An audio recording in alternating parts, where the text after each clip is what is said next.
ചേച്ചിനെ ആക്ച്വലി ഇല്ലേ 3 വർഷം മുൻപ് കാണുമ്പോഴും ഈ ഫോട്ടോയിൽ കാണുമ്പോഴും ഇപ്പൊ കാണുമ്പോഴും ഒരുപോലെ ഇരിക്കുന്നതിന്റെ കാര്യം എന്താ? Age in reverse gear. അതെ, ഏജ് ഇൻ റിവേഴ്സ് ഗിയർ ആവാനുള്ള കാര്യം എന്താ? ഞാൻ തന്നെ പറഞ്ഞിട്ട് എന്നെ ട്രോളിക്കാനല്ലേ?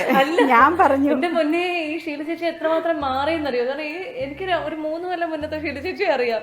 എന്ത് കേട്ടാലും ചേച്ചിക്ക് സങ്കടം വരുമായിരുന്നു, കരച്ചിൽ വരുമായിരുന്നു. ഞങ്ങള് പിണങ്ങിയിട്ടൊക്കെ ഉണ്ട്. അതെ അതെ അതെ അല്ലേ? അവിടെ നിന്ന് ചേച്ചി ഇങ്ങനെ മാറാനുള്ള ഒരു കാര്യം എന്താ? എത്ര ചേച്ചി ഇങ്ങനെ ബോൾഡ് ആയത് എങ്ങനെ? അത് ബോൾഡ് ആക്കിയതാണ്. എല്ലാവരും കൂടി മലയാളികൾ എല്ലാരും കൂടെ. ഏതായാലും കഥകളൊക്കെ ഞങ്ങൾ മാറാനുള്ള കാരണം പറഞ്ഞില്ല. മാറാനുള്ള കാരണം ഈ ഇദ്ദേഹം തന്നെയാണ്. കാരണം എന്താന്ന് വെച്ചാല് ഒരു വൈഫ്, ഒരു ഹൗസ് വൈഫ്, ഒരു അമ്മയൊക്കെ ആയിട്ടിരിക്കുമ്പം നമ്മള് പ്രായം കുറവ് തോന്നിക്കുകയും സുന്ദരിയായിട്ട് ഇരിക്കുന്നതിൻ്റെ ഒക്കെ പിന്നിൽ എപ്പോഴും നമ്മൾക്ക് ഹാപ്പിനെസ് തരുന്ന, അല്ലെങ്കിൽ ലൈഫിൽ എന്തും ചെയ്യാനും സപ്പോർട്ടും ഫ്രീഡവും ഒക്കെ തരുന്ന, സ്നേഹിക്കുന്ന ഒരു ഭർത്താവ് ഉണ്ടായിരിക്കും. അതുണ്ടെങ്കിൽ നമ്മളെന്നും ഇങ്ങനെ തന്നെ ഇരിക്കുമല്ലേ? ചേച്ചീനെ എന്തൊക്കെ പറഞ്ഞാണ് മോട്ടിവേറ്റ് ചെയ്യാറുള്ളത്?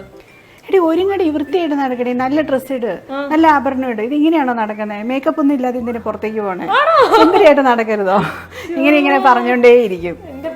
പാർലറിലൊക്കെ പോ, എന്തെങ്കിലുമൊക്കെ ചെയ്യേ, എന്റെ മുഖത്ത് എന്തൊക്കെയോ പാണ്ടൊക്കെ വരുന്നുണ്ട്, അതൊക്കെ പോയി ചെയ്യേ, ക്ലിയർ ചെയ്യേ, അങ്ങനെയൊക്കെ പറയുന്ന ഒരു ഇങ്ങനെയൊക്കെ പറയുന്ന ഭർത്താക്കന്മാർ, അതാണ് നമ്മൾ കാണുന്ന സ്വപ്നം കാണുന്ന കിനാശ്ശേരി. പിന്നെ ഇടയ്ക്കിടയ്ക്ക് പറഞ്ഞോണ്ടിരിക്കും, നീ സുന്ദരിയാട്ടോ, നീ സുന്ദരിയാട്ടോ.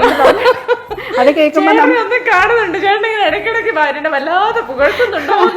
അത് കേൾക്കുമ്പോ നമ്മൾ ഓട്ടോമാറ്റിക്കലി സുന്ദരികളായി മാറും. അതെ, ചേച്ചി നമുക്ക് വീടൊക്കെ കാണട്ടെ. ഇത് വളരെ മിനിമൽ ആയിട്ട് ചെയ്തതാണോ? അതെ ആണ്. ഇങ്ങനെ തന്നെ ഒരുപാട് സാധനങ്ങളൊന്നും വെച്ച് കൊളാക്കണ്ട, ഉള്ള സാധനങ്ങൾ വളരെ ക്ലാസി ആയിട്ടുള്ള സാധനങ്ങൾ മാത്രം മതി.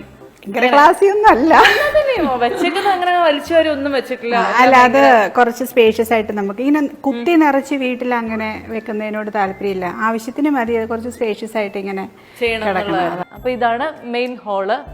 മെയിൻ ഹാളില് ഇവിടെ ഇരുന്നാണോ നിങ്ങളൊക്കെ കഴിക്കാറുള്ളത്, ഭക്ഷണം കഴിക്കാറുള്ളത്? അത് ഗസ്റ്റ് വരുമ്പോഴേ ഇവിടെ ഇരിക്കാറുള്ളൂ. അല്ലെങ്കിൽ ഞങ്ങളുടെ കിച്ചണിൽ ഞങ്ങൾക്ക് ഒരു സെപ്പറേറ്റ് ഡൈനിങ് ടേബിൾ, ചെറിയൊരു ഞങ്ങൾക്ക് ഫാമിലിക്ക് ഇരിക്കാൻ വേണ്ടിയിട്ട് കിച്ചണിലുണ്ട്. അപ്പൊ അവിടെ ഇരിക്കും.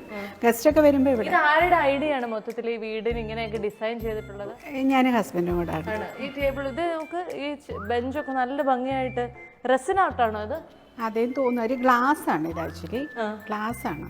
അത് ശരി. ഇതൊക്കെ ആരാ ഇങ്ങനെ? അത് ഞങ്ങള് കസ്റ്റമൈസ് ചെയ്യിപ്പിച്ചതാണ്. ആണോ? നല്ല ഭംഗിയുണ്ട്. ഇതിനകത്ത് ആക്ച്വലി ലൈറ്റ് ഉണ്ട്, അത് ഞാൻ ഓൺ ചെയ്ത്. ഇതൊരു കടലിന്റെ ഒരു ഡിസൈനിൽ ചെയ്ത.